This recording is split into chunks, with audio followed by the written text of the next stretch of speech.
Hey y'all, I just want to let you know that we have a Patreon channel. That's right. If you did not know, we are on Patreon.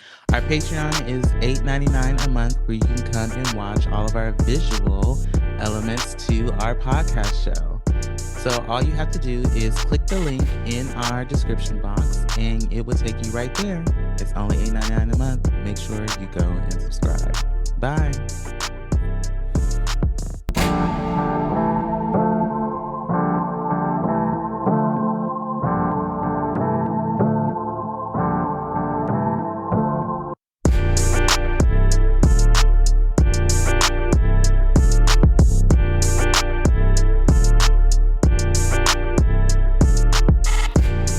And welcome back to another episode of the Hella Chisme podcast. My name is Dana, and I am your host. Oh my gosh, we are back for another episode. I'm very excited to be back. If you haven't listened to the newest episode, please make sure to go and listen. Episode 84, I believe, is out and about and ready for your ears to listen to it.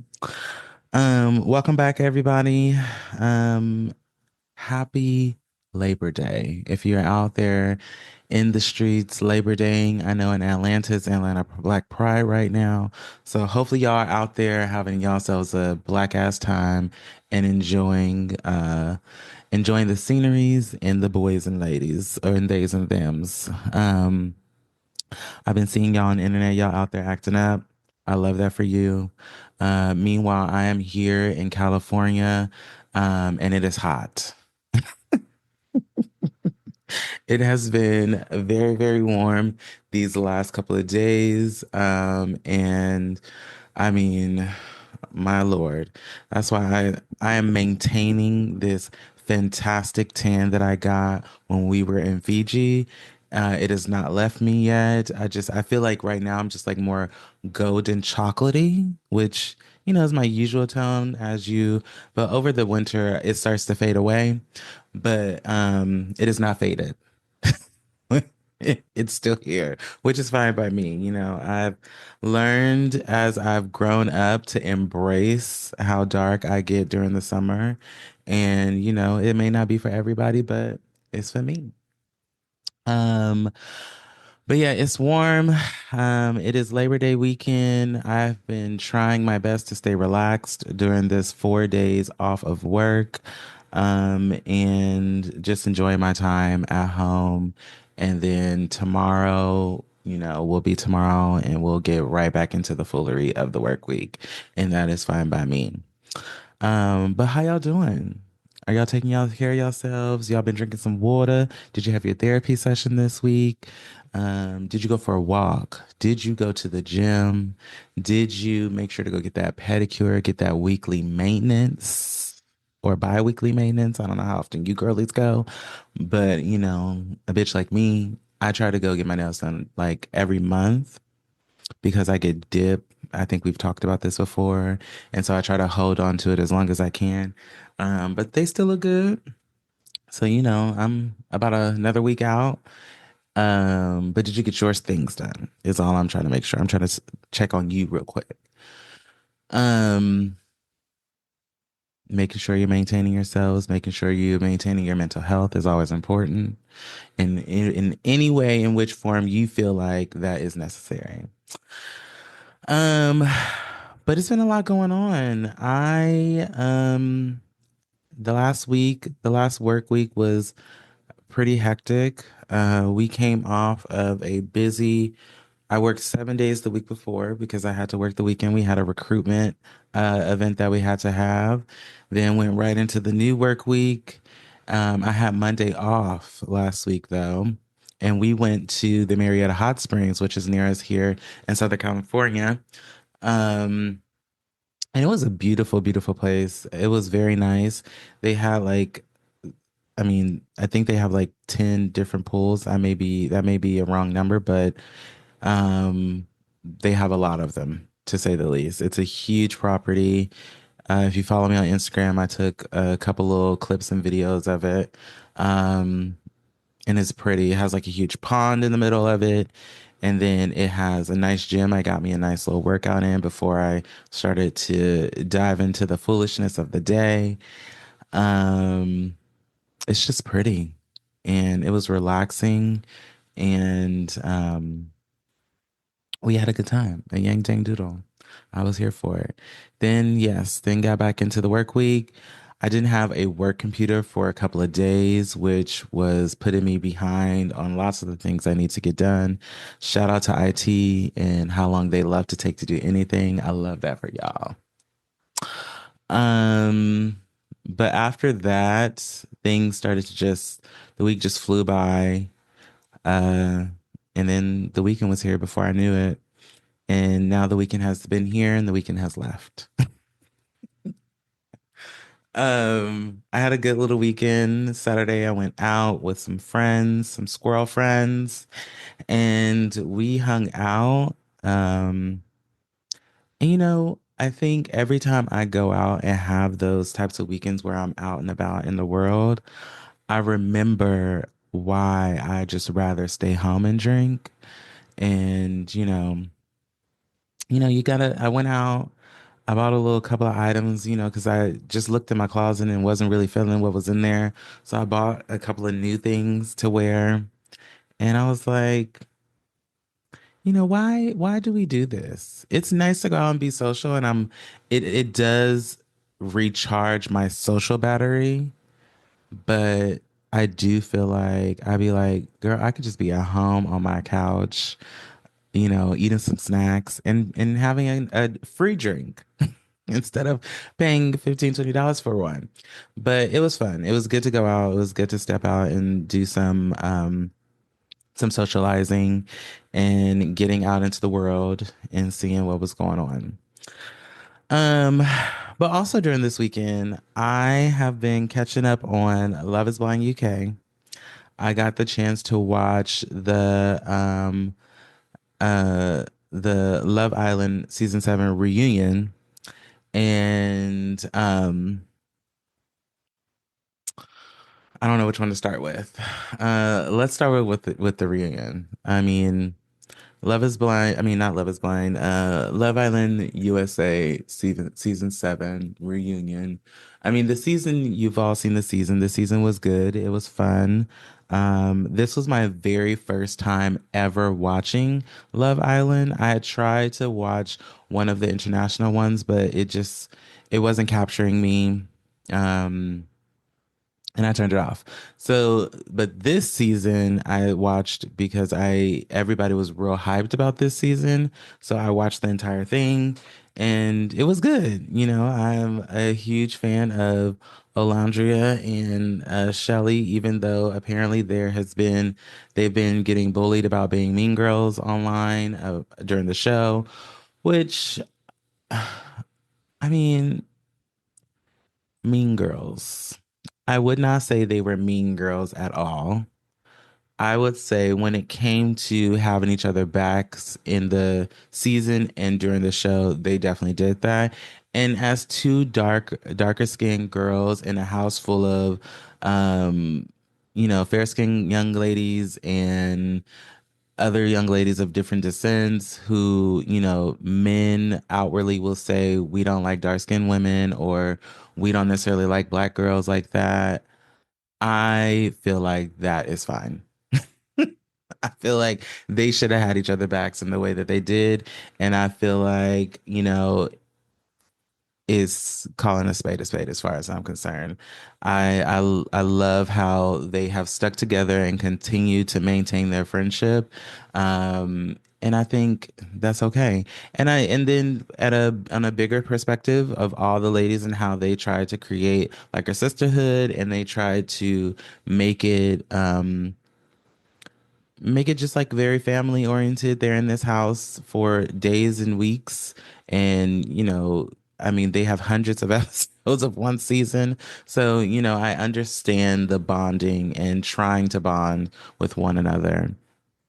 Um, I didn't understand Coco's whatever she's been doing, the heat she had against Alondria and whatever that whole situation was. I didn't get it. I just felt like I do kind of feel like she was trying to get a moment And although that's fine, and I get that, because you know what, this is your job, and you need to create moments on TV so you can continue this work. But I didn't get it. It wasn't landing for me, and I just felt like, she was trying to create something that wasn't necessarily there. But I also wasn't really paying attention to them on social media like that. So whatever she said may have happened and it may have transpired in the way that it did, but that is what it is. Um, but just diving deeper into the reunion, all the children's was there. So they had all the boys, Nick and Brian and um the short king. I can't think of his name right now.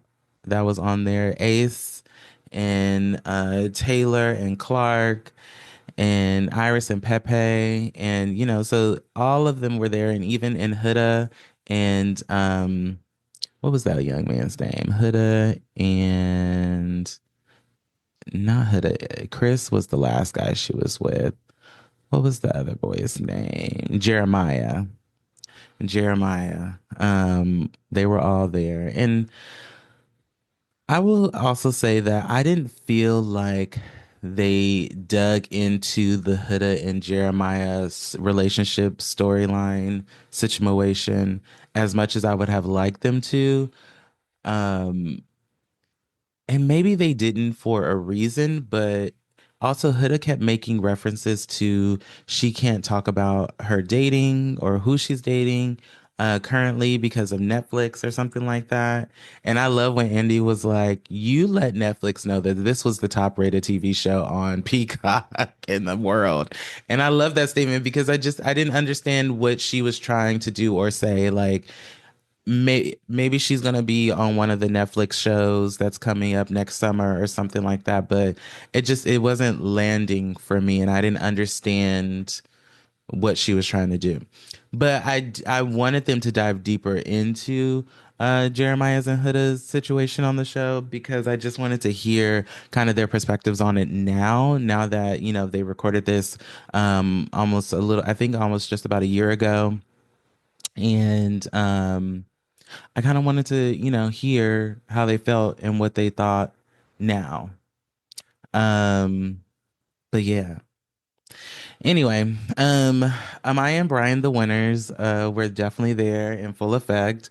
At the reunion, Amaya and Brian talked about cheating rumors that have been online and denied any cheating rumors.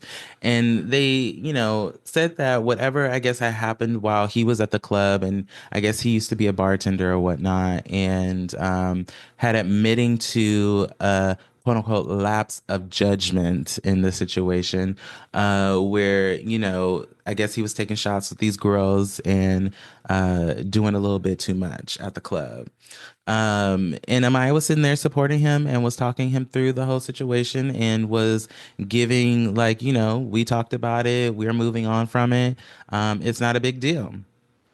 And then after that, they publicly announced they broke up. So, but I mean, people got to do what they got to do for a check. You know what I'm saying? And if that's their life, they got to live it. I don't, I also just look at it as these kids is young, and they're just breaking out in their careers, at this point. And if they choose to continue to doing like shows like this, they have to, you know, build that foundation with doing things to keep entertainment and things that are entertaining to the people watching going. So more power to them. Um, the whole Huda and Chris situation, they did dive into and show some footage that we had not seen about the conversation between Huda and Shelly, which I think Huda had maintained through that whole story and that whole situation that, we talked about this. Like her and Shelly had talked about her Huda bringing back Chris so that they both can have an opportunity to get to know Chris.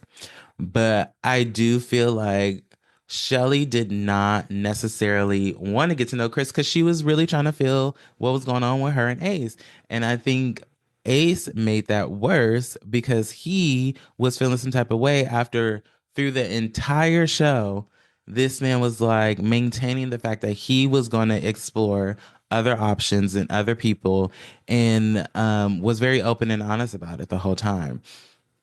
So to me, I felt like Ace didn't necessarily give Shelley that opportunity to really get in there and explore other options, especially when it came to Chris, if her and Chris were definitely going to try and be a thing or if there were going to be a thing. But also on the flip side of that, Chris was clearly showing that he was interested in Huda and vice versa for the two of them.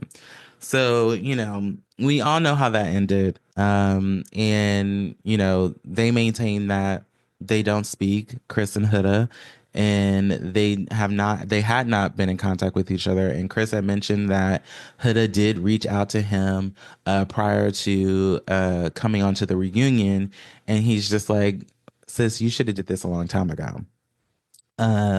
Which I agree.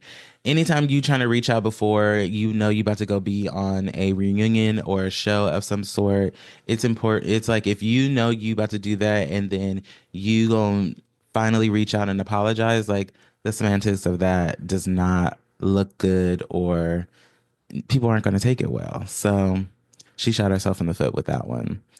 Um Huda did apologize, and she did talk through kind of how she was seen in the villa and how, she reacted to a lot of the things that she did react to, especially when it comes to all the new girls coming in, how she was talking about them, and how she was essentially just,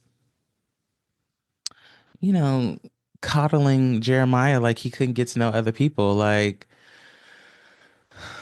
in which, on one hand, I understand that this is a show where you're supposed to be getting to know the different people that come into the house. You're supposed to be open to other relationships and other situations, and you're supposed to explore because that's the point of dating and getting to know and then finding who your person is.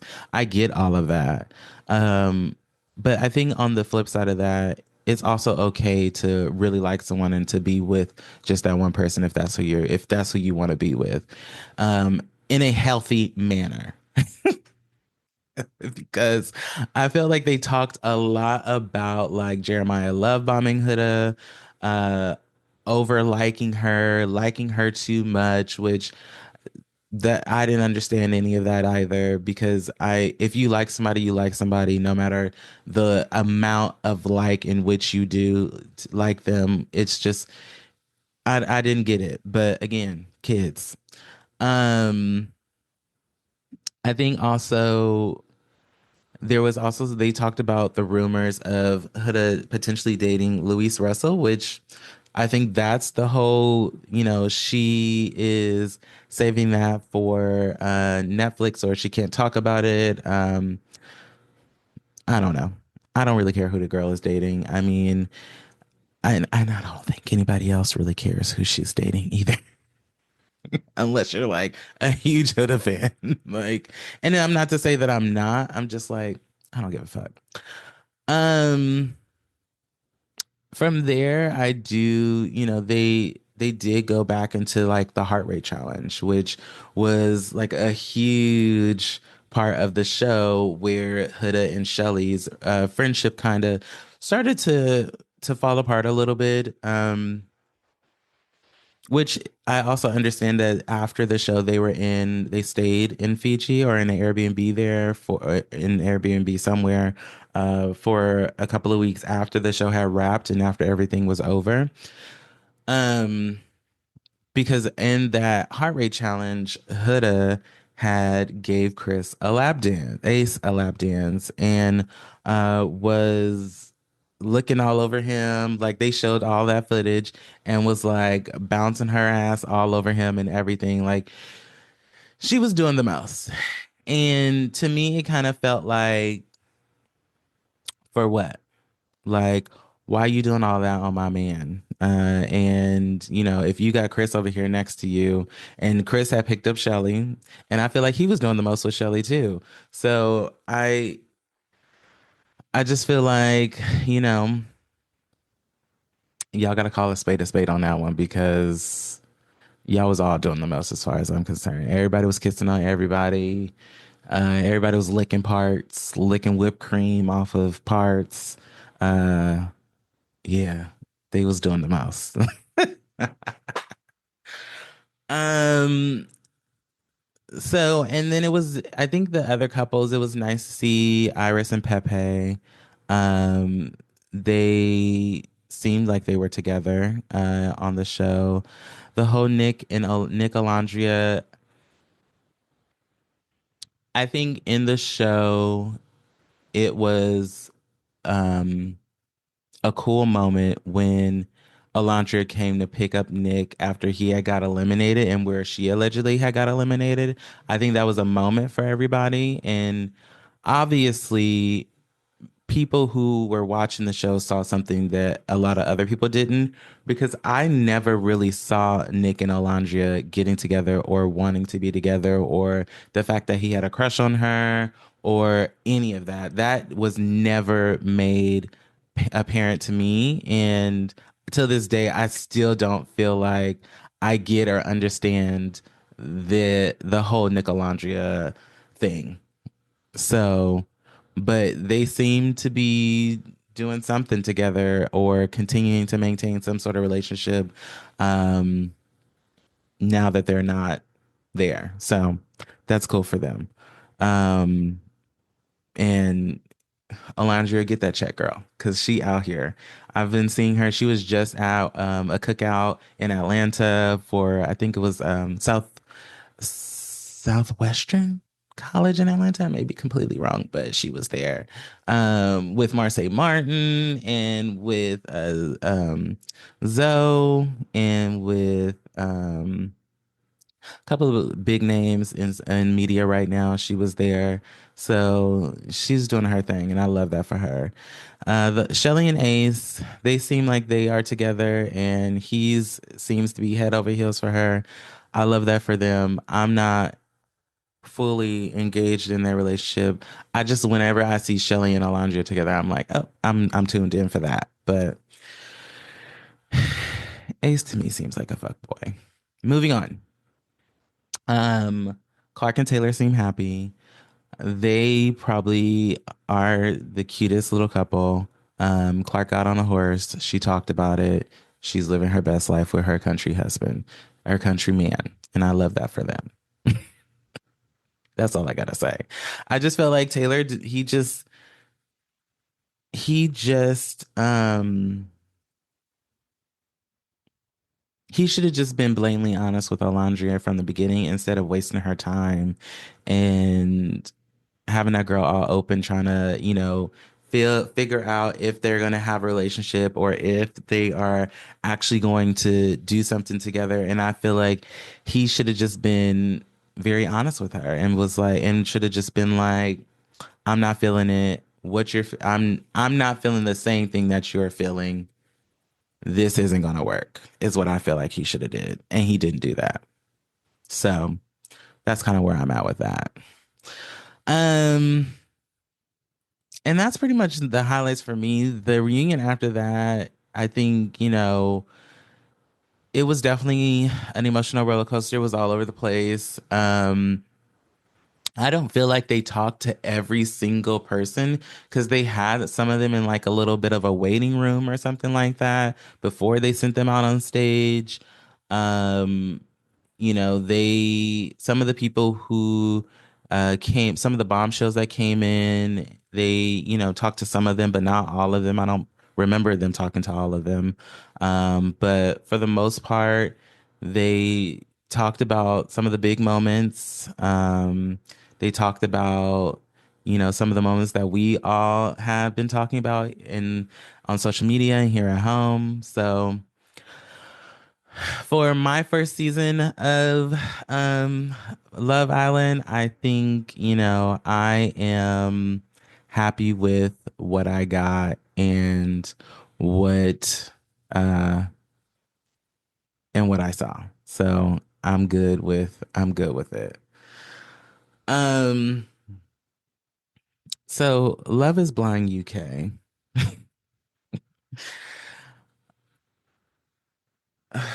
I've talked about Love is Blind before, and I've talked about Love is Blind USA because usually that's the one that I watched. I watched Love is Blind UK season one, which was good. I think I talked a little bit about it, but I don't remember. Um, but this season was pretty good as well. They ended up with the most married couples at the end, which is great. However, I mean, from what it sounds like, not all of them are still together, but whatever. Um, they had highlighted quite a few different couples, like Anu and the spleen guy, who I just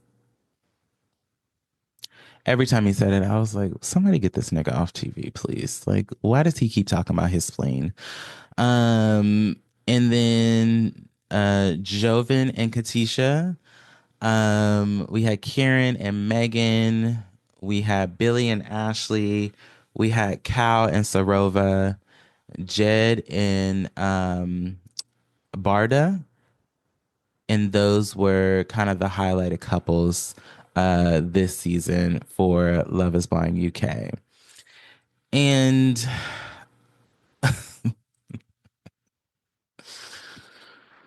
I just don't want to say anything that's gonna be like, um, let's start with Joven and Katisha. I stand on the fact that Katisha should have picked Demila, because he seemed like he would have been much more better in catering to what she needed emotionally, because clearly she had a past of not picking the good guys and not picking the right guys for her. And they had clearly not worked out, right? And so what I witnessed and watched with her and Javan was clearly her repeating a pattern, but also you had Demila who was putting himself out there and who was telling you everything that he felt and everything that, not necessarily that, I don't want to say that she wanted to hear, but he was communicating with her. Then you had Javin who was not saying anything and wasn't giving her anything, where she was sharing everything, saying how much she liked him, saying how interested she was in, getting to meet his family, telling him that, essentially when it boiled down to it, like, I need more from you. And then he goes to read, when she breaks up with him, he goes to read notes from their first date. And then this girl's all open again, talking about how she's confused. I'm like, baby girl, this man does not want you. And clearly is trying to do whatever he can to get to that point to where he gets engaged and so he can leave and meet these other bitches that's in these pods. Like it was clear, especially once they finally got out of the pods and when he was reportedly all over all these other girls and Sophie. But we'll get to that. Um, so Katisha and Joven, they get engaged and they make it out of the pods. Karen and Megan are cute. I'm sure they are going to be together forever. Just like Cameron and Oh Girl, who are also having a baby. Shout out to them. Um, and so Kieran and Megan get engaged. Billy and Ashley get engaged. Who Billy is clearly this super militant guy. Controls his diet, was getting on Ashley when they were at the grocery store because she told him that she wanted some sweets. And he was like, "You cannot be bringing that shit into this house because I will talk about you." Which is fucked up. It's like, you can't be making people feel bad about their food choices, like not in no marriage or relationship, like unless if not if you want it to last long. This girl, and then she shared like her story of how her eating habits has have not always been that way. And she's kind of had to grow into wanting to get comfortable with food and what she's eating and everything. And like he still maintained that, you know, I'm gonna have to work on it.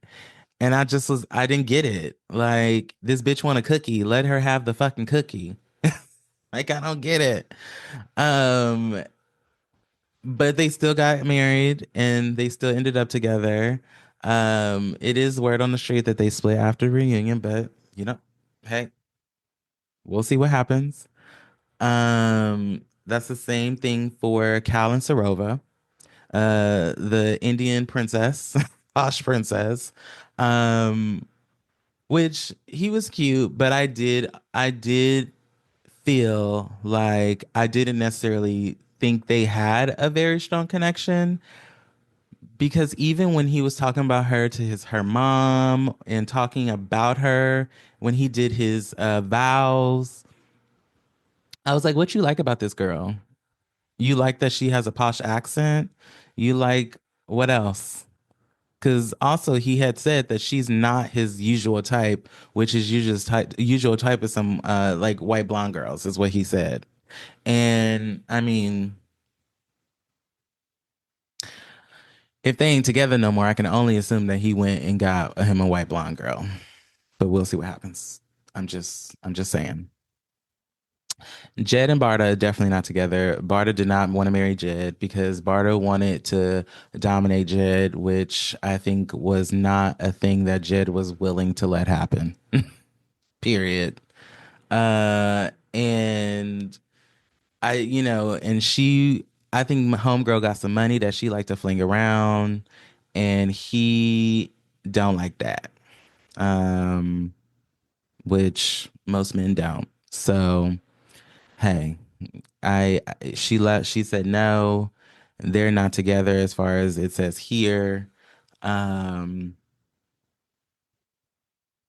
I don't know. They seemed like they could have been a cute couple, but she couldn't keep her card in her wallet, and he wasn't having it. I don't know, girl. I don't know what to say about that one. And then, as we know, Javin and Katisha did not make it. Katisha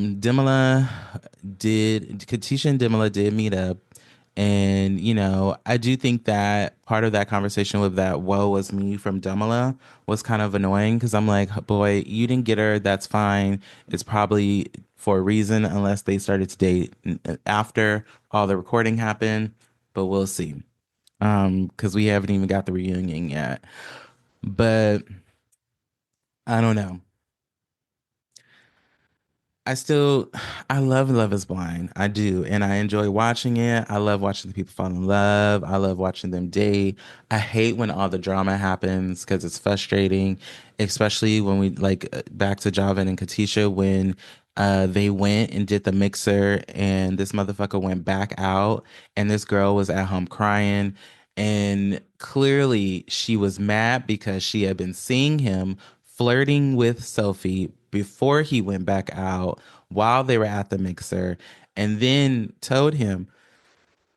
Then he came back the next morning while they're getting ready to go see her parents and told him, "Oh, I was concerned that you were going out and were going to be drunk and hungover when you were getting ready to meet my parents today, and I was upset about that."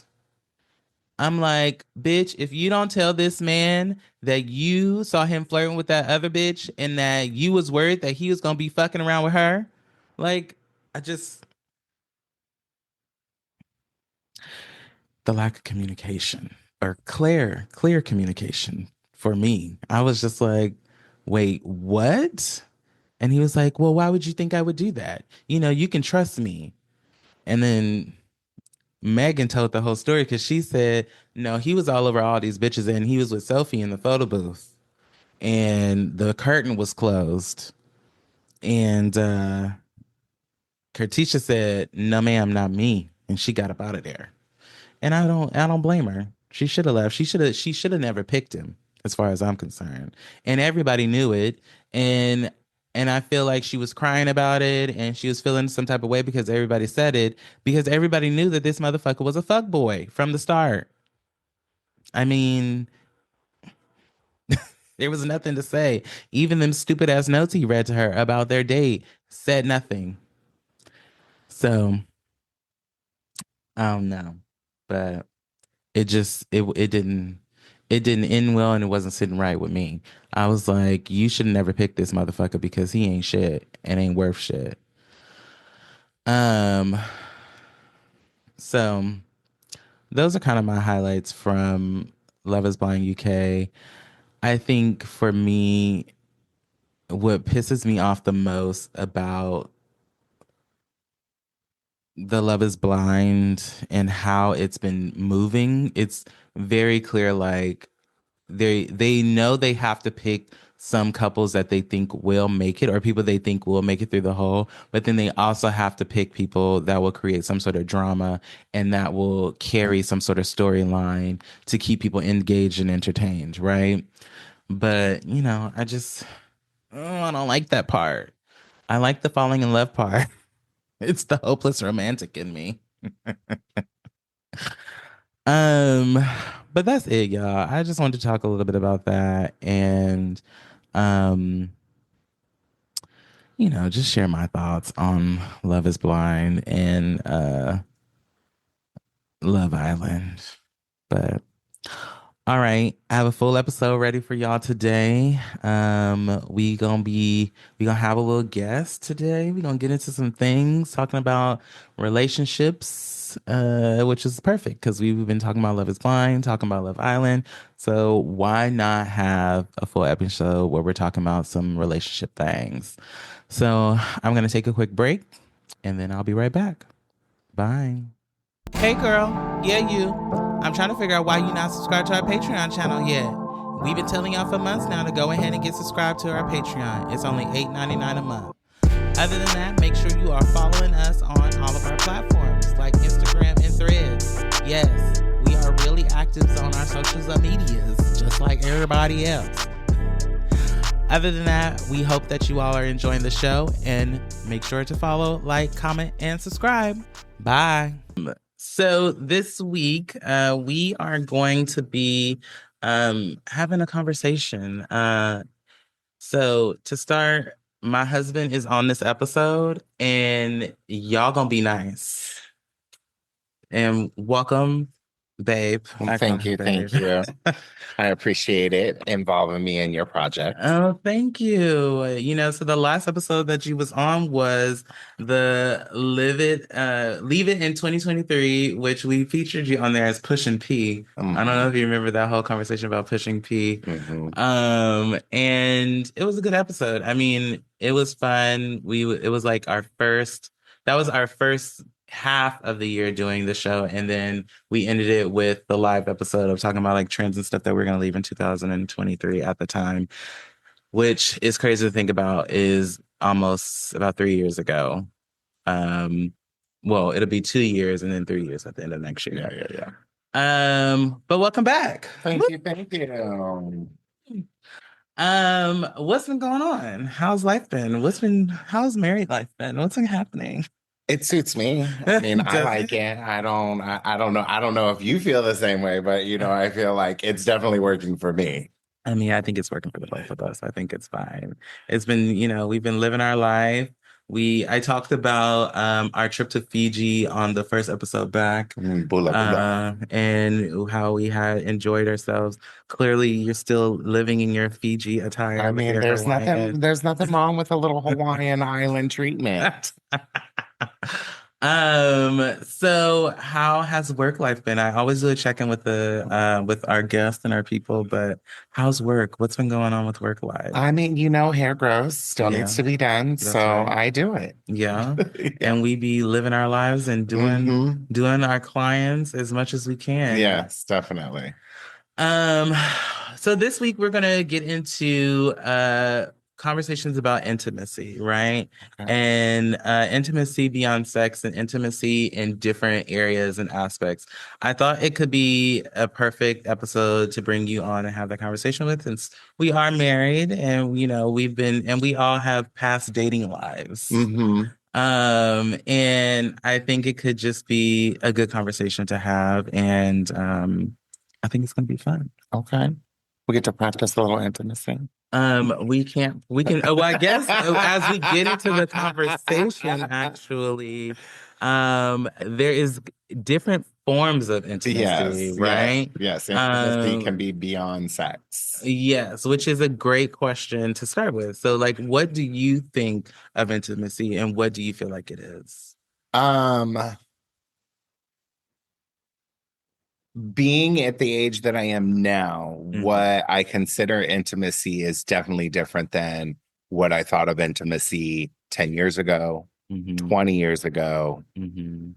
and 30 years ago. I didn't have no business about intimacy, but we're Right. not talking about that today.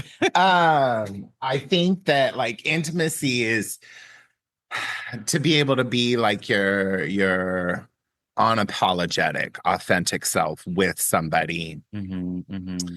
without the need of feeling to be guarded. Right.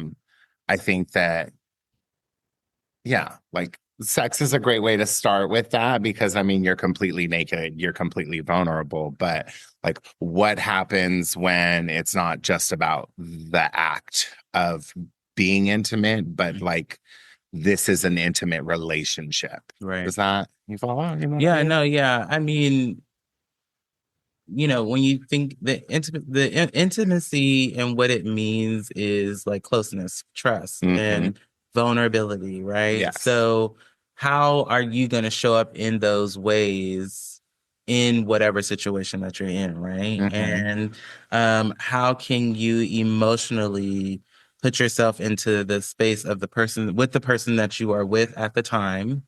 And how are you going to do that? How Hmm. and in what ways are you going to be able to trust the person that you can do that with, and then vice versa? Yes.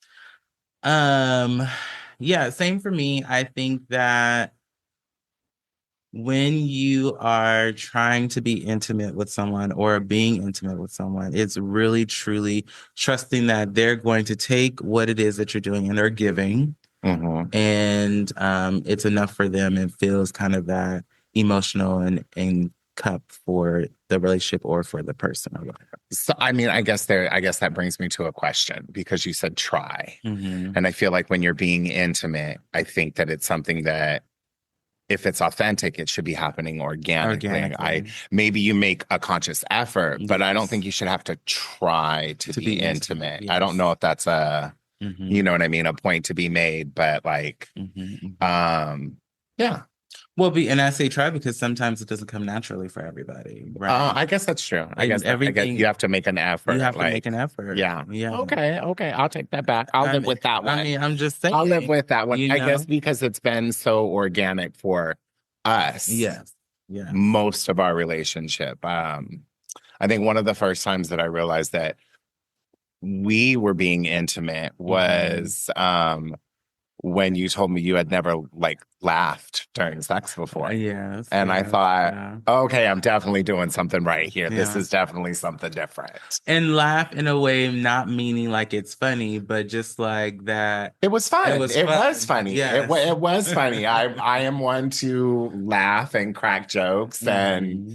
make a few extra noises to make a few extra points, Yeah. but clearly it worked. Uh-huh. It's That's still right. working, I hope. Yes, yes, yeah. And I mean, and that's the thing, right? And I think that one of the things a long time ago that I heard, do you remember there was a show, an older lady, she was an older white lady. She used to have a show on like CBS, maybe like After Dark, and she used to talk sex and people would call in. Oh, like the Dr. Ruth show? Is that her? And she was Yeah, white, she older was white show. It lady. was, yeah, she's the Ye- sex doctor from like the yes, 90s. yes, yes. Like she's an old Old lady. lady. Yeah, Dr. Yes, Ruth. Dr. yes. Ruth, yes. So she was on, and one of the things she was saying was, if you can't talk about sex, then you can't lay down. If you can't talk about the sex with the person that you're having it with, You shouldn't be then you laying down with shouldn't be them. laying down with Mhm. them. And that was one of the things that I've always held close to me because I think it's true. Like, if I can't talk about it with you, then we can't. Why are we doing Why are we this? doing That's this? true. That's true. I get that. I mean, Um, in an intimate relationship, because there's also, I think that it's also good to define like there is a difference between having sex mhm. and being intimate with somebody and sex is involved. Yeah, that's true. You know what I mean? Because there are so many different layers or levels to sex. You Right. know what I mean? There's sometimes you just have a fuck buddy, and that's we barely know each other's names. That's right. Your name isn't even the right number under the your name isn't even under the number in my phone. I It mean, just says X. right. Like I've made up a name based on the sex that we're Uh-huh, having. uh-huh. I mean, oh, Mr. Goodbar.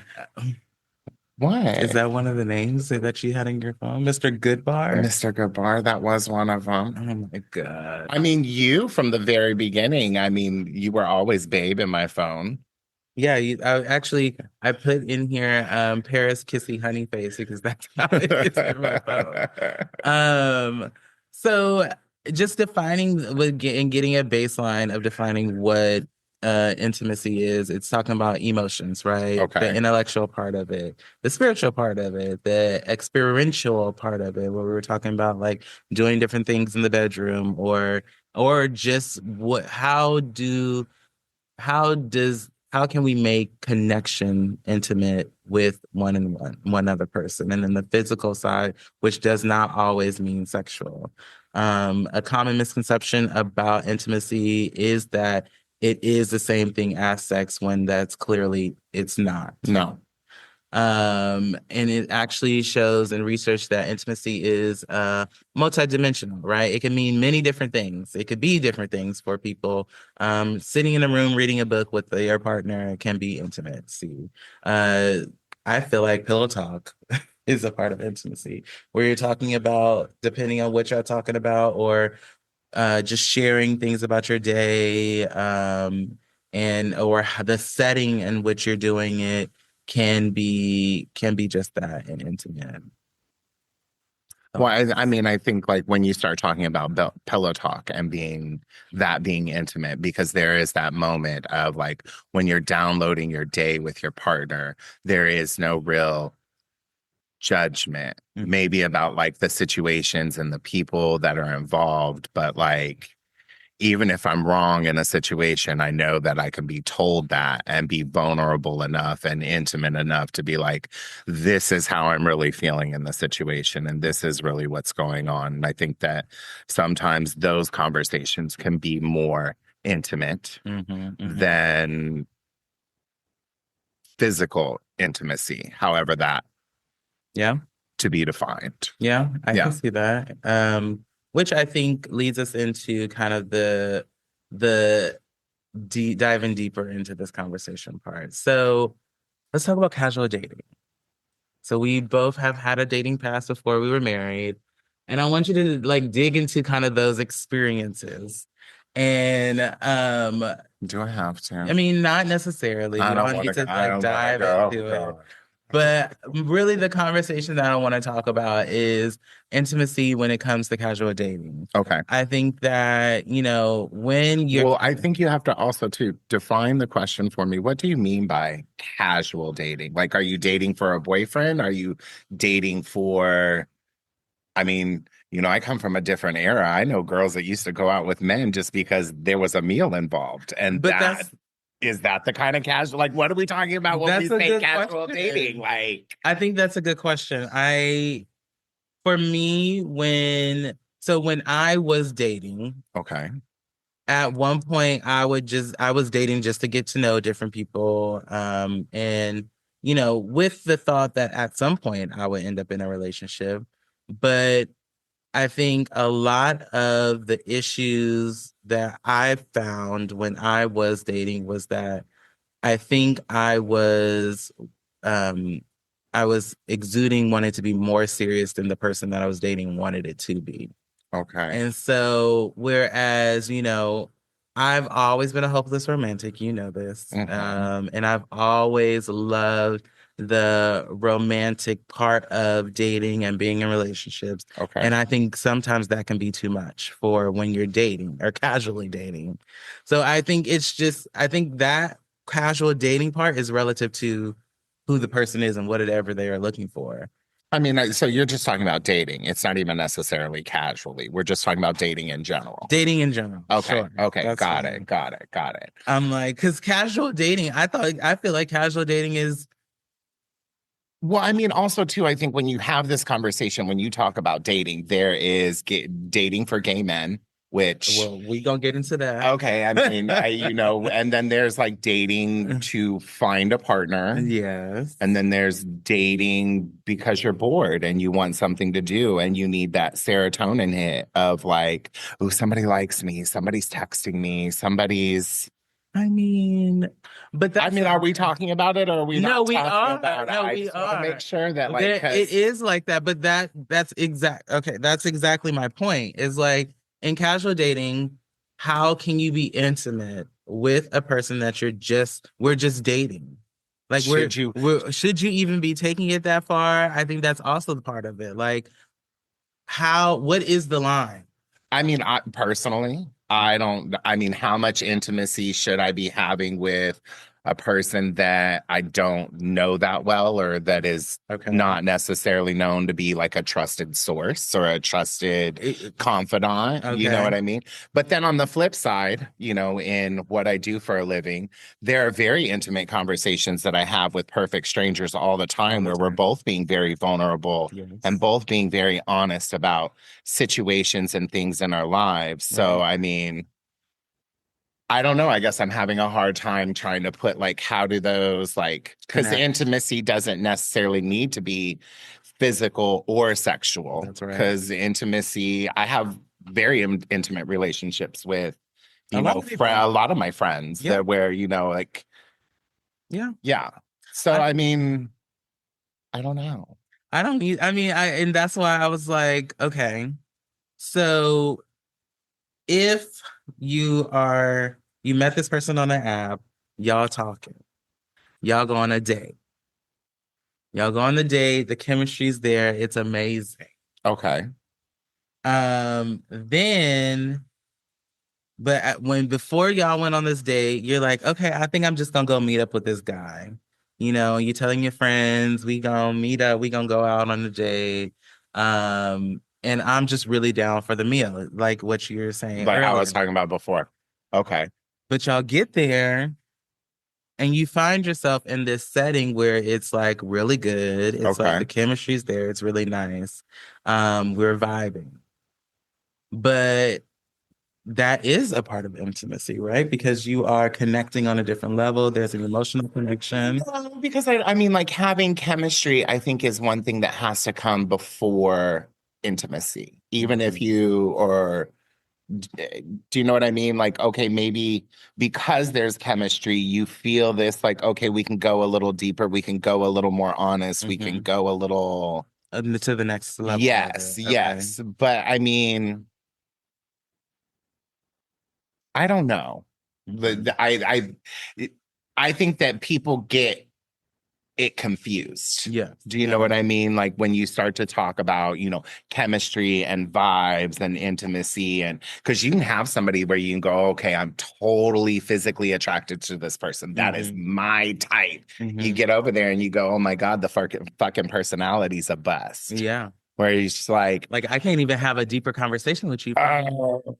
further than you telling me that, I'm so hot, I got a nice Mhm. posh accent. We was just talking about Love is Blind UK. Okay, got it, got it. I mean, I just, you know what I mean? Like where you, and then to be able to feel like, like, okay, now there's chemistry, and then beyond the chemistry, there's connection. Yeah, You know what I mean? Because I think there are different levels, and I guess that's what we're talking about, yeah, is what are the levels that are like leading up to that's feeling right. like you can be intimate, That's right. or what boxes do you check, Yes. and what situations kind of lead you to jump around, Yep. and then also like what kind of intimacy are you in the market for? That's right. I Exactly. That's exactly my point. like, are you emotionally That's available? Are uh-huh. you mentally prepared? Yes.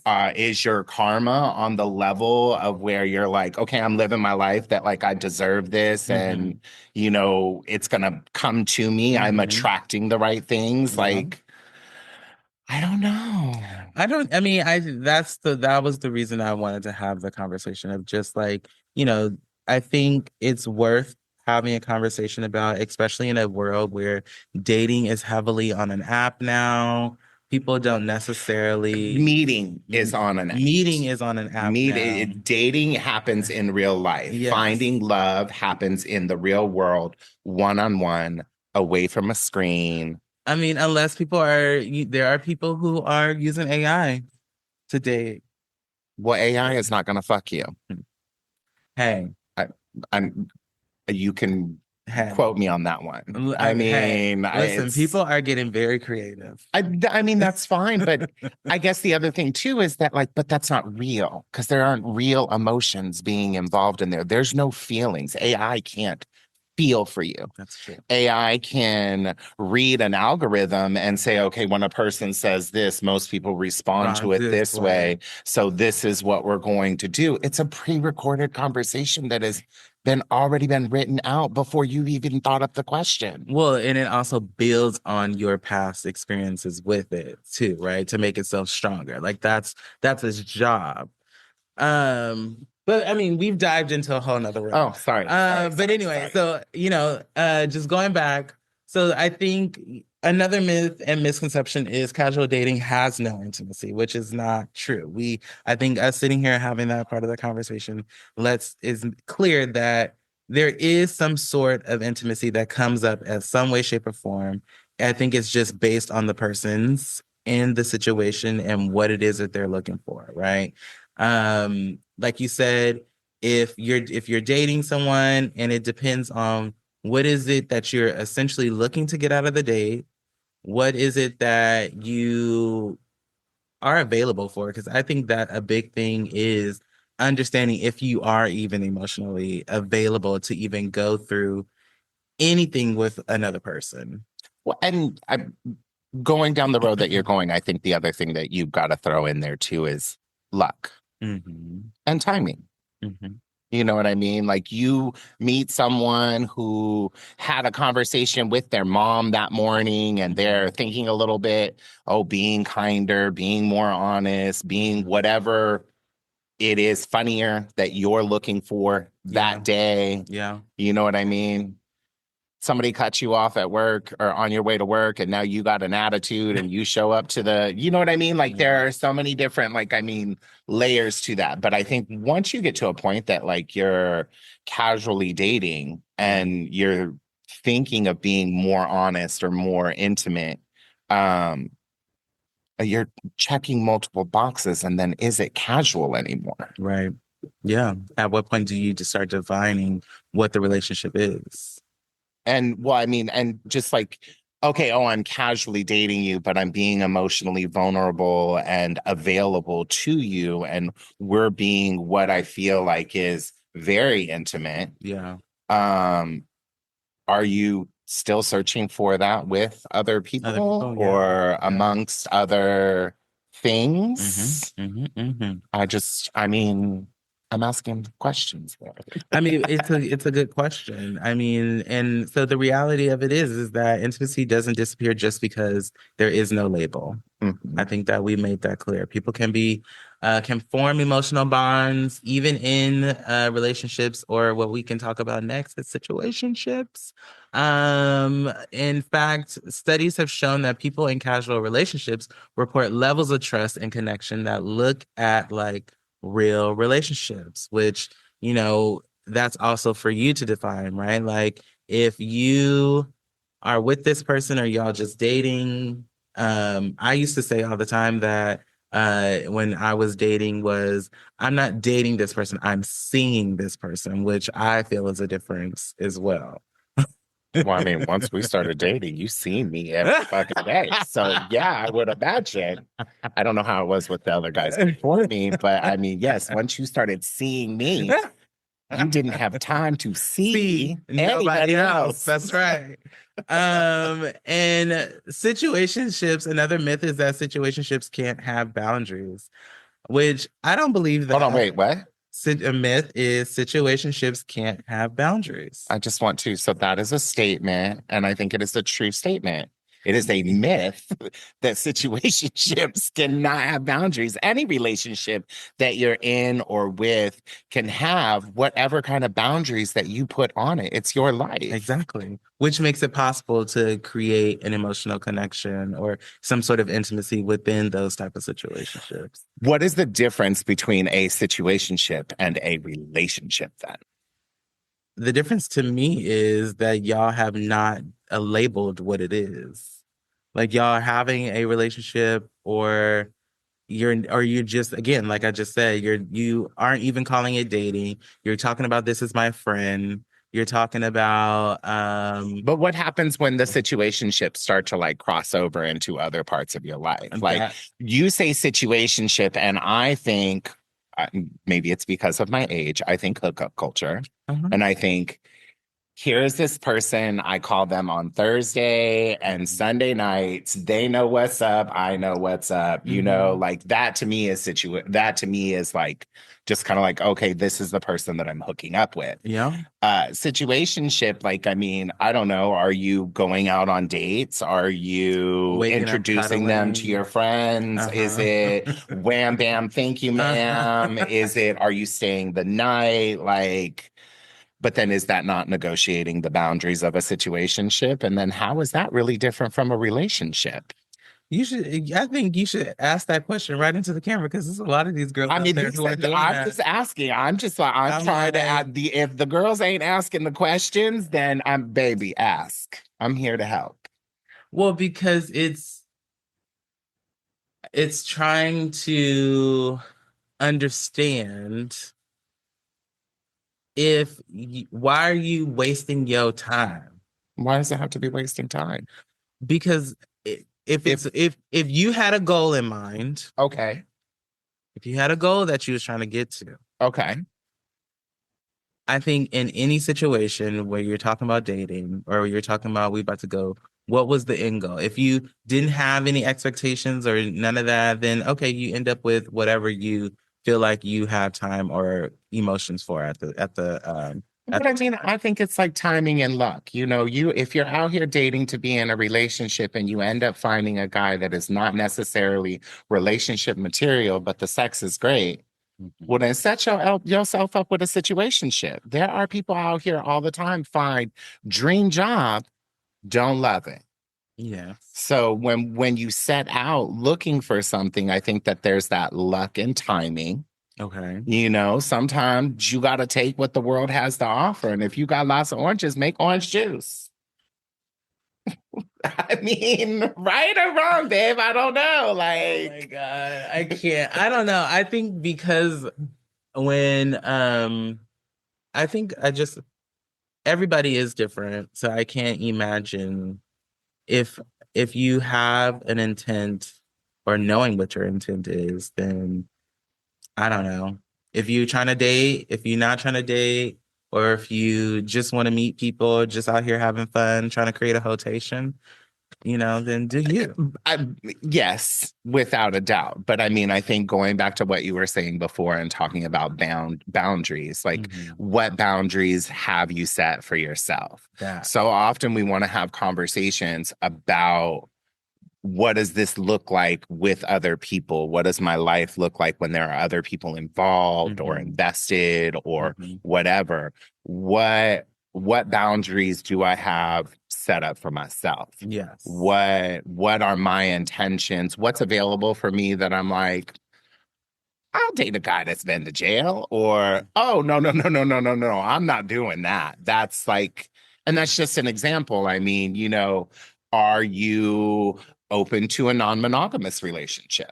Yeah. You know what I mean? There are, I think, just being in the hair salon and having people coming in and sitting down and talking, you would be surprised the number of people that are in non-monogamous open relationships or closed. no. I mean, yes, the non-monogamous, like I have one client, her and her longtime boyfriend both hook up with other people, sometimes together, sometimes separately. I have another client that she is dating a male and female couple. Oh, wow. And she's dating not just the girl, not just the guy, but both of them. But they don't hook up with other people. Yeah. Yeah. And I mean, I'm sure there's a lot of intimacy that be going on in all them situations, but and no, without judgment, I'm not saying that with judgment. No, yeah. I'm just saying that with the sense or the idea that you have to set yourself up with some sort of idea or boundaries of what you're open to or not open to. I'm not open to dating a girl. That's just not my thing. Hard boundary. I mean, my best friends, like we can hook up, we can hang out, we can go out, but no, we're not making out. We're not doing anything. No, thank you. I'm good. You're not for the P, you're for the no. Like, I mean, it's also the same way that like some people are like, oh, I only date black guys.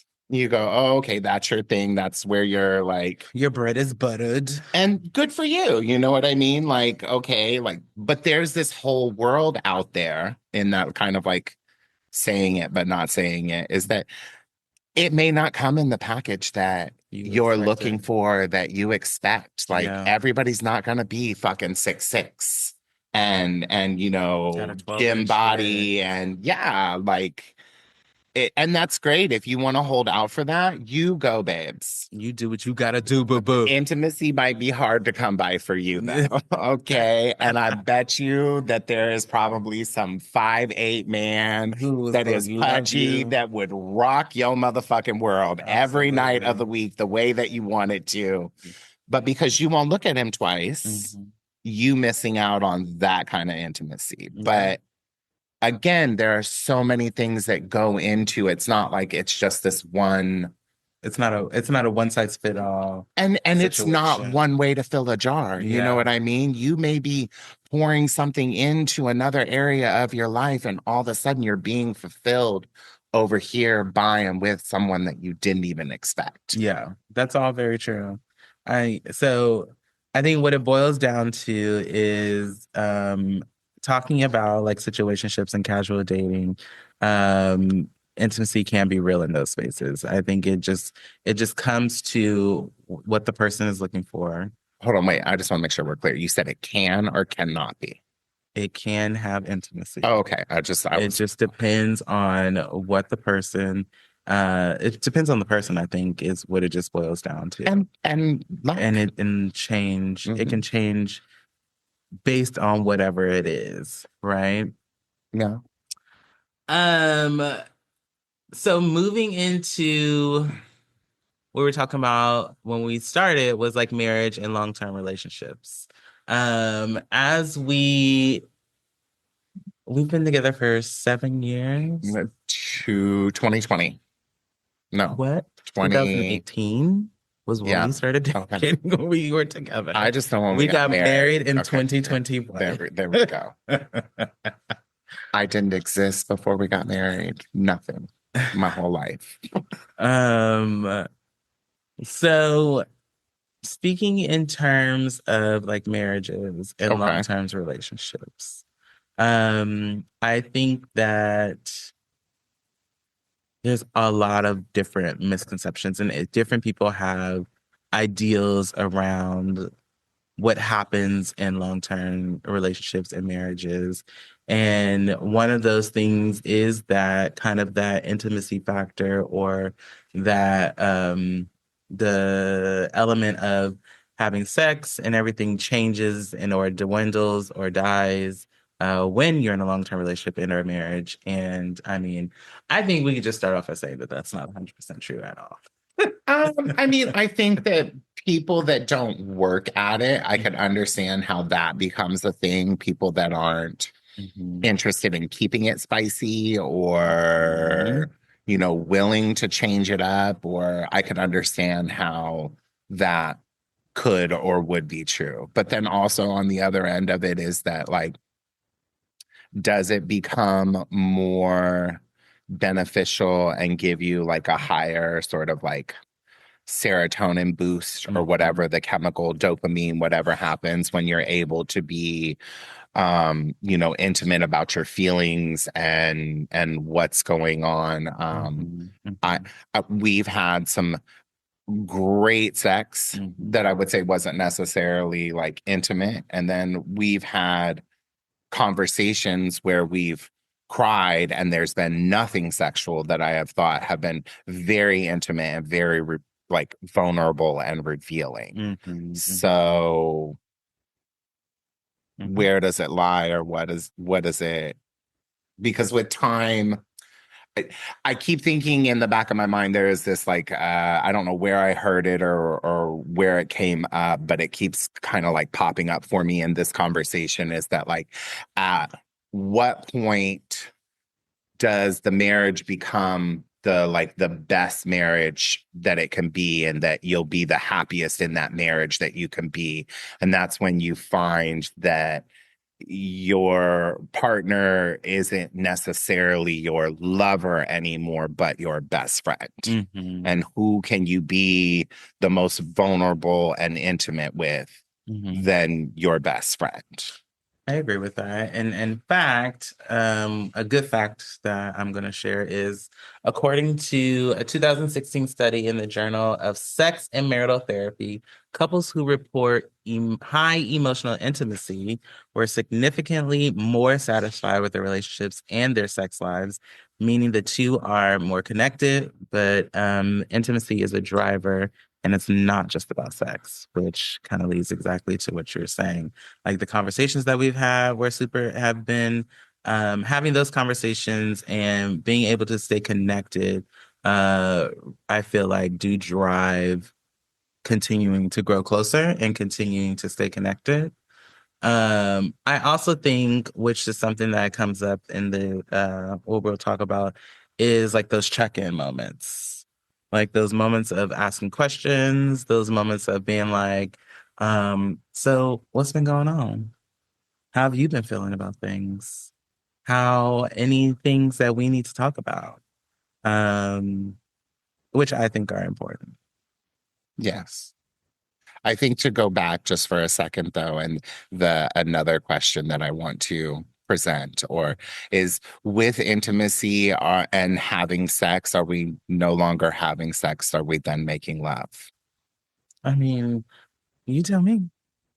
I mean, I present the question because I feel like in my mind, once you really start to introduce intimacy and that's what the act starts to become about, then it isn't necessarily about like sex and self-pleasure. Like you want to make sure that the other person Yes, is happy please. and that you're getting pleasure and Mhm. seeing the pleasure of the other person, and like how intimate that starts to feel.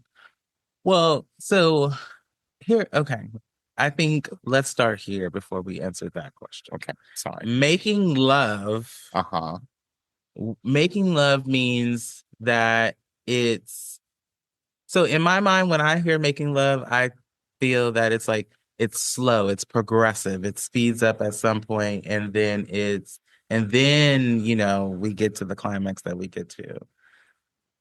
To me, that's making love. I mean, well, I'm I just like, want you to fucking. know.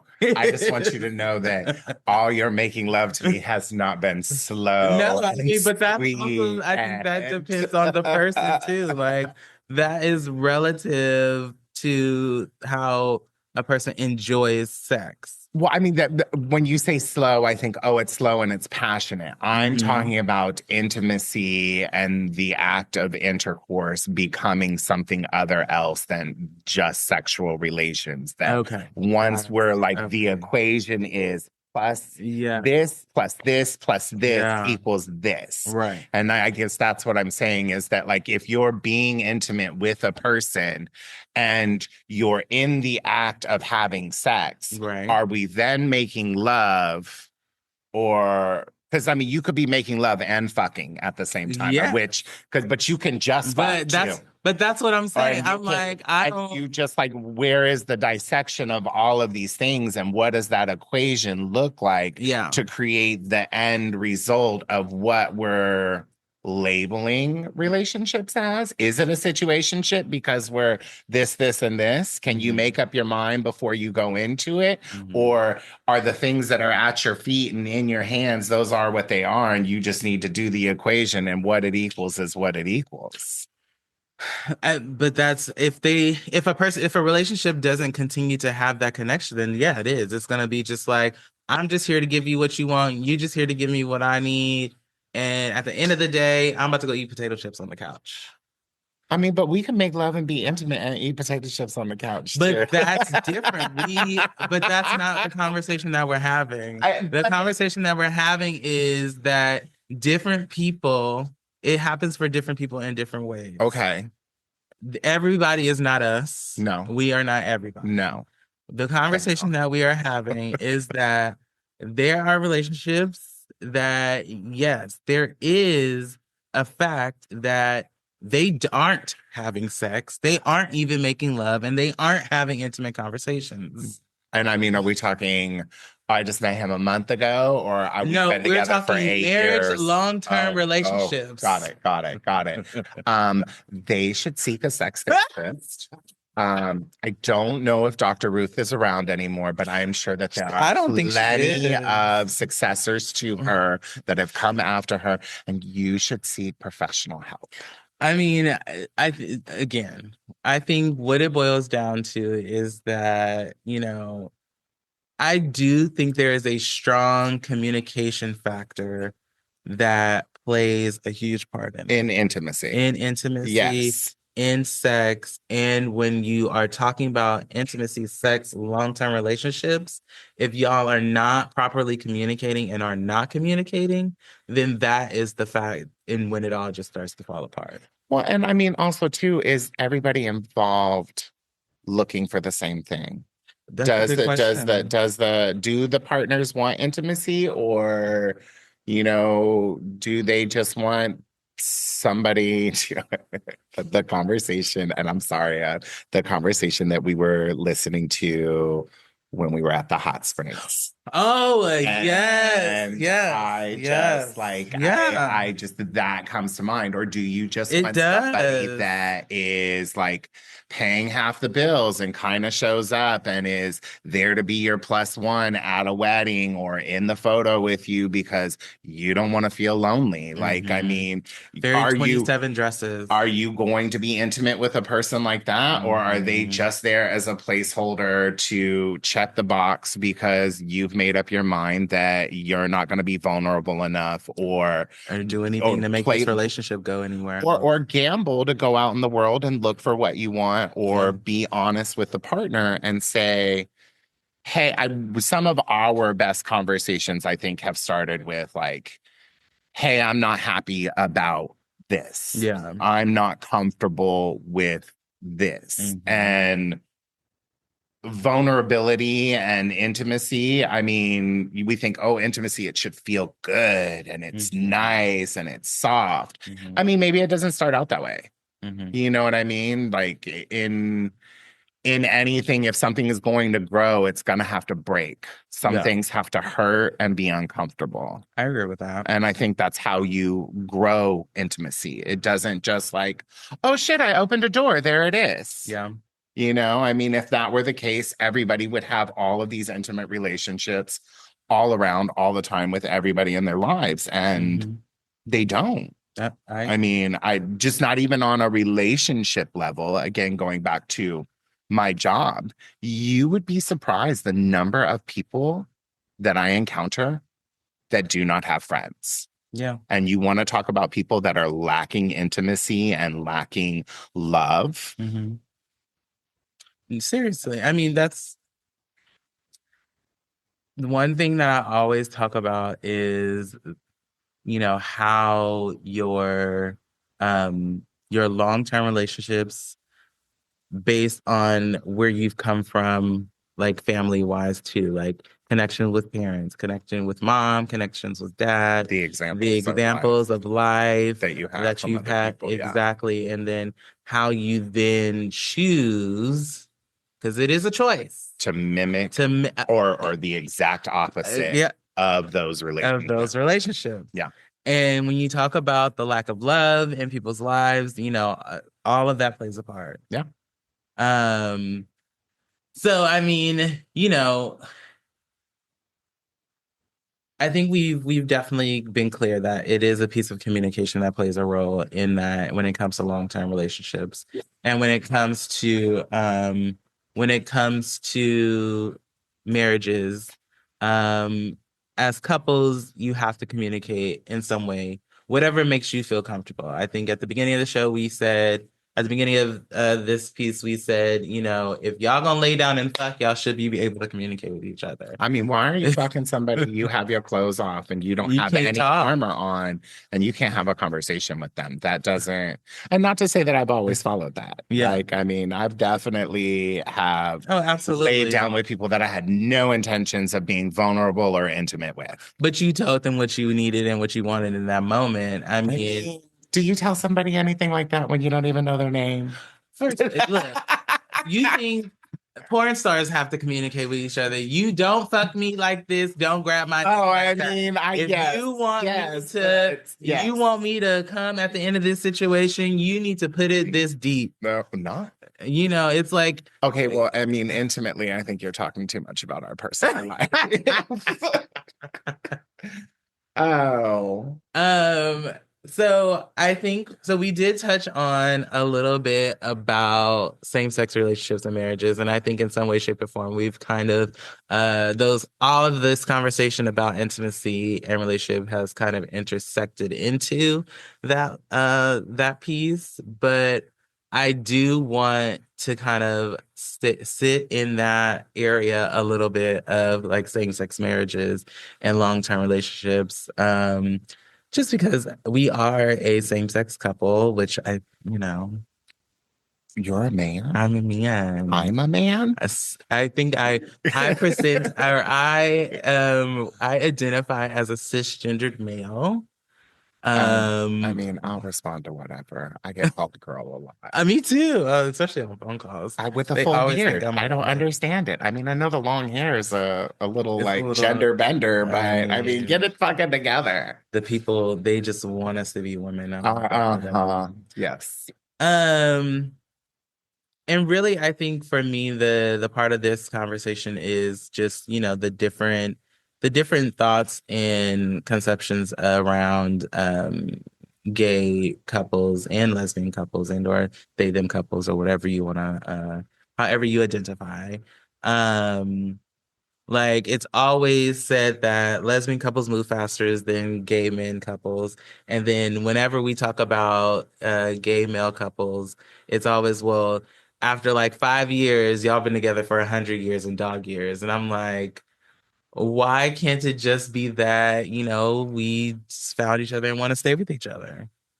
Well, I mean, our own personal story. I mean, Mhm. I think we kind of followed the lesbian route, We if you did follow the will. lesbian So, route. I mean, I don't necessarily know how much it has to do with being gay Mm-hmm. or being lesbian or straight or Mm-hmm. bisexual.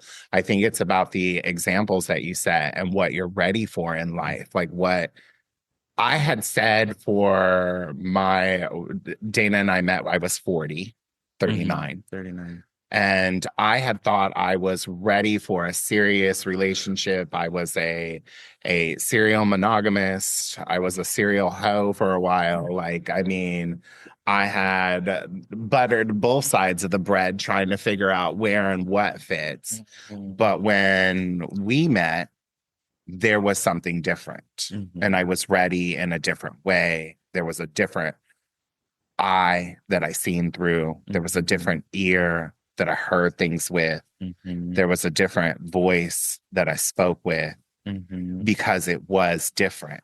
Now, I don't want to be like, oh, we're soulmates or you're not the other half of my soul because we're both complete people, which is a whole different conversation. But Mm-hmm. I will say that, like, when you meet someone and it's right, I think it also goes back to kind of what I was saying before is that you shouldn't have to try or work at it. And not to Mm-hmm. say that you're not going to try or that you're not going to work at it, but Mm-hmm. there's something organic that should be happening when intimacy is occurring. Mm-hmm. Y- y- If you're forcing it, is that really intimacy? And if it's not, then what is the word for what that is? Fake. Because, well, I mean, Is it fake?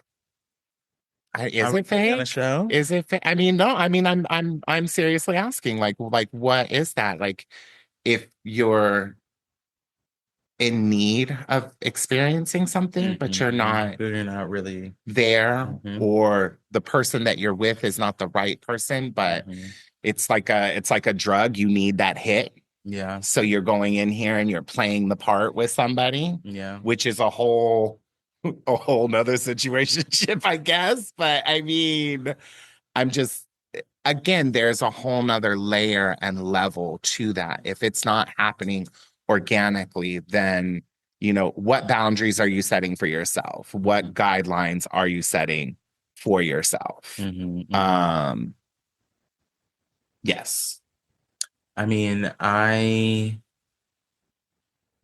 agree with everything that you're saying. I feel like I derailed you because I talked about love and luck and karma almost. I No, get. I mean it does play a part, but I think again, what we're talking about is that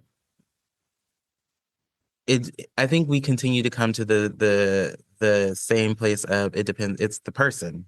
What is the person looking for? What are they trying to get It's out of it's it? it's Or the people? two people. Yeah, What it's are the not just people? about you. It's not just about we're not having because that's the luck portion of it. It's not just about what you want and what you're going through and where you come from, your values, beliefs, examples of how to live life and Hmm. whatever that dream picture is that you're trying to get to. Yeah. There's another person Another that's got to person come over involved. here and show up and go, Hmm. oh yeah, fuck yeah, I'll go ride with you. Like I'll ride or die with you on that. That sounds good. This is true. Especially if you're not able to communicate and Hmm. and also know. Yeah. You know what I mean? Like you can't even communicate what you don't know. Yeah. Maybe Yeah. you don't know what that kind of like intimacy or relationship looks like Hmm. because you haven't had an example of it in life.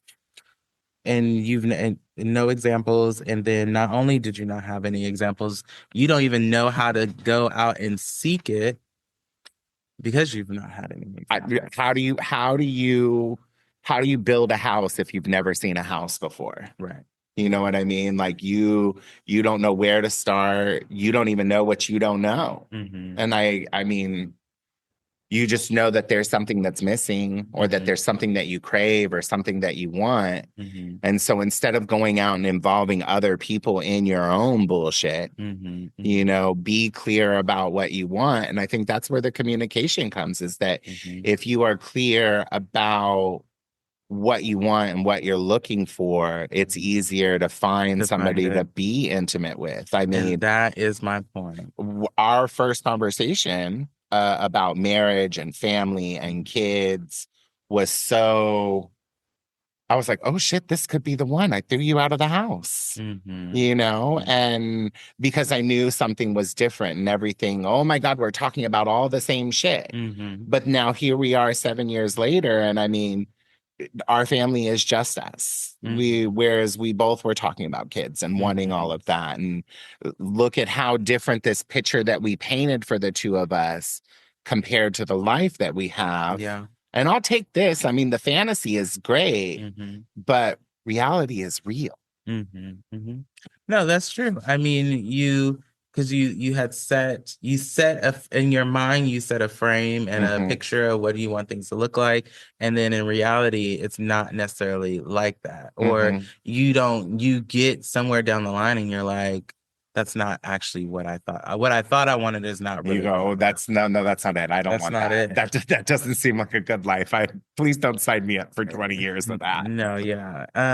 So earlier you touched on just talking about non-monogamous relationship and open relationships. Okay. And we touched on it in a different aspect, but I think there is a large percentage of male same-sex couples that are in open non-monogamous relationships and marriages. I mean, well, I don't think it's just men.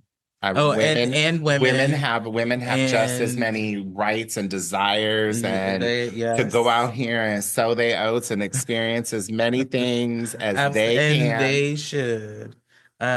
We will have none of that limiting talk for our lady friends out here, No, I mean, okay? live their, and everybody should live their life. Let that I free think flag fly. the question is, when we talk about communication, we talk about intimacy, we talk about, how making that work works. Um, you know, I can only imagine the number of conversations that you have to have in order to make those type of situations work. And I mean, we've listened to quite a few books before, different Hmm. books where they've talked about, like the BDSM Hmm. books Hmm. and like we love a good smut book. Maybe Hmm. we're gonna have to come and like review a smut book one day. Oh, I love it. Um, but it's clear that there does have to be some sort of like understanding and boundaries, ground rules, and communication in order to make those type of things a success. Because that's a lot. I just think it's a lot of energy. Well, I mean, you also too, like when you're in a new situation or in a new, realm of living, Hmm. you also have to be open to change and open to, oh, hold on, wait, we set this as like framework of we're allowed to, we're not allowed to. I said yes, and then I watched X, Y, and Z happen, and I felt some kind of way, and all of a sudden I'm uncomfortable. Hmm. Instead of just being like, no, no, no, I don't like this, it's I would say for us, it would be like, okay, hold on, let's have a conversation about that. What Hmm. about it? What made you uncomfortable? Do you Hmm. not like me kissing other people? Do you not like me kissing somebody, this person in particular? Or, Hmm. you have to be open that, like, even though this is the framework and this is the things have to flex and be able to change. You know what I mean? Hmm. It's not a One size fits all. it's not a steel bridge, it's got to be like more like it weighs a little bit, like the Hmm. cable bridge, you know what I mean? You have to Hmm. be able to flex and move, I think, if you want to weather the storm. Yeah, if you want to continue to try and figure out and make it work, then you say what you need, essentially, right? Like you have to be honest about what you're needing Well, out of it. yes, but I mean, I think it's also about being prepared that like this is the framework and this is the plan and these are the rules, but sometimes there has to be deviations or exceptions. Yeah. And that like what a rule applied for 10 years of our life, on this particular day there could be a conversation or something changes Yeah. or needs to change, Yeah. or to have a conversation about adjustments. Hmm. And I think flexibility is, if you're going to be in a relationship like that or any relationship, I think you need to be flexible as well so that you can get continued intimacy Yeah. sexually and emotionally. And and All physical. the all the ways. All the ways. All Yeah. the E's. Yeah. So it said that the diversity of intimacy in the LGBTQ plus, you don't have to sit back Oh, there. I'm sorry, baby. Plus couples show there's no one size fits all model. And I think that's clear. So for some, intimacy means exclusive emotional and sexual bounds. For others, it means emotional monogamy with sexual openness. The common thread is that intimacy thrives when couples communicate openly, which we've said. I mean, I don't even know how many times we've talked about communication, and setting boundaries and in honor that what works for them will work for them, and also saying that the persons involved, as long as if it works for you, then it works for you. Everybody is not the same, which is why I tried to make sure that I was clear, like, what works for us is not going to always probably work for everybody. The two of us communicate differently, and we both have to figure out and navigate how that works. So takeaways. Do you want to go be Anthony? Sorry, you cannot sit me down here and have me having this conversation and not think that I'm like, I mean, no, well, it's Sunday. And we're both off. Takeaways. I think if you're really interested in intimacy, you should look and analyze at like what are the ways that you want that in, and where can you fulfill that at? Like, know that like to be intimate, to be loved doesn't always have to be physical or sexual or you can find that in, all kinds of relationships can be fulfilling. Yeah. And I think that would be my big takeaway, is to not only think of intimacy being sexually related or physically related. Yep. I agree with that. For me, it's what I've been saying. Trust, transparency, communication is important when it comes to being intimate with someone. I've always thought that you can do it in many different ways in different situations. Especially because me too, I have very intimate relationships with friends of mine. We've talked about a lot of different things, and been able to be very vulnerable with them and been able to be very honest. And it shows up in different ways. I think one of the other, I guess, like takeaways that I get is that I don't think we have used the word intimacy without vulnerable being somewhere very close to it.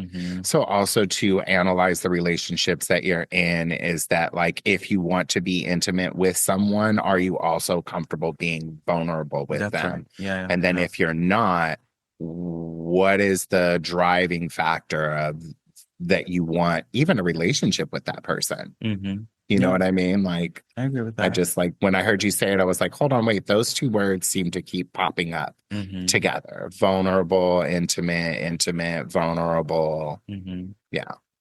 And so I think what it boils down to is intimacy is not just about sex. No, definitely not. It's about many different things. And it's about how the people and persons, they choose to have it show up and exist in whatever situation that they're in. And yeah, I think this was a great conversation. Well, I'm glad that I could help. Yes. So let's take a break, and then I will be back to close out the show. Oh, Hey, y'all. If you like what you heard, make sure you join the conversation. We always say to make sure to like, comment, and subscribe, and we definitely want you to do that. But also, we would love if you would join in with us. There's a link in the description where you can actually send us messages. You can also make sure to tag us on social media, put up your favorite clips of the show, and then tag us, and we will repost them on our stories. That is the best way to get in communication or community with us, and we would love to see y'all interact with the content.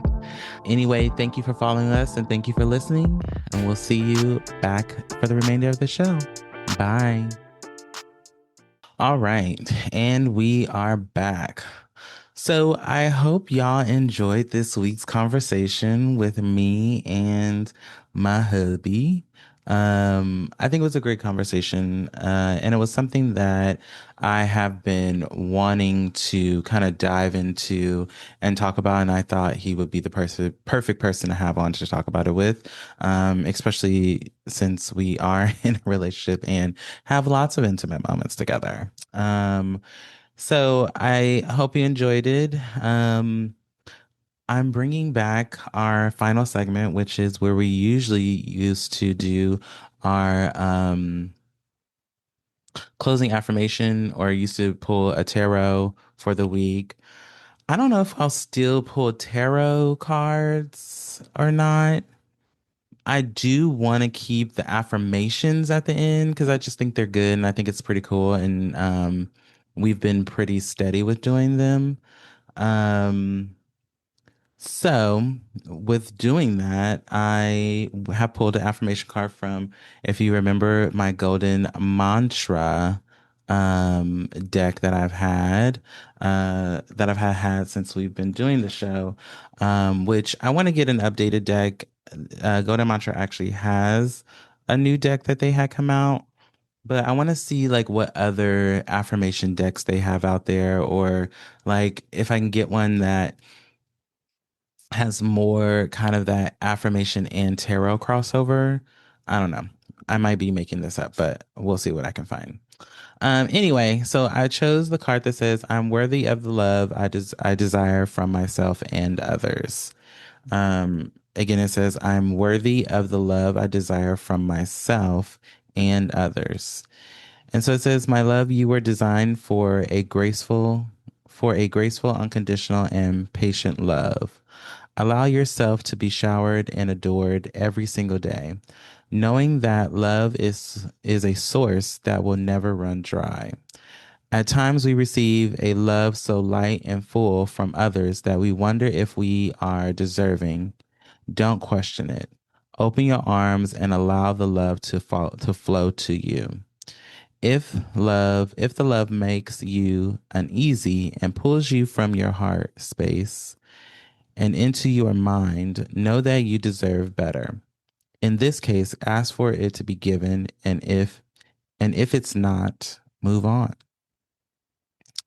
And the journal prompt is, how does love look and feel? What does it taste and smell like? That's a good one. I mean, for me, I think love looks and feels natural to me. It has to be natural.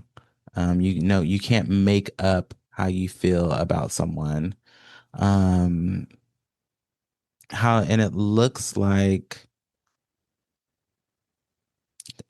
connected, like you have a natural connection, and you have like you can see it, like it's oozing off of you. Like you're always smiling, you're always um feeling good in some way, shape, or form, or looking good, like you're glowing. Um, yeah, that's what I see. And it can show up in many different ways. You can have like a really good, thriving friendship with somebody, and you have that, like they're feeding your intellect, they're feeding you in different ways. We talked about like soulmates. Soulmates doesn't always have to be a partner that you're with or in a relationship with. It could just be a friendship. Um, you know, this card actually plays directly into kind of the work what we've been talking about this entire episode, which is building love, building connections, being with people that you enjoy and or love or want to be with sexually, or just creating some sort of relationship with.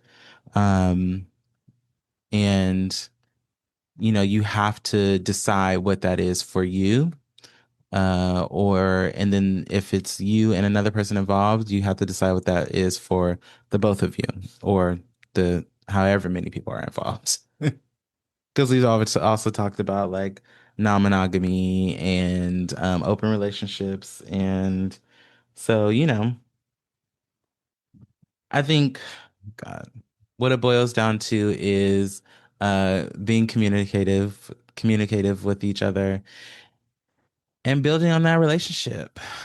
Um, and that's it. I hope you've enjoyed another episode of this podcast, and I hope you all stay safe, have a good work week next week, and we will see you all on the next one. Bye.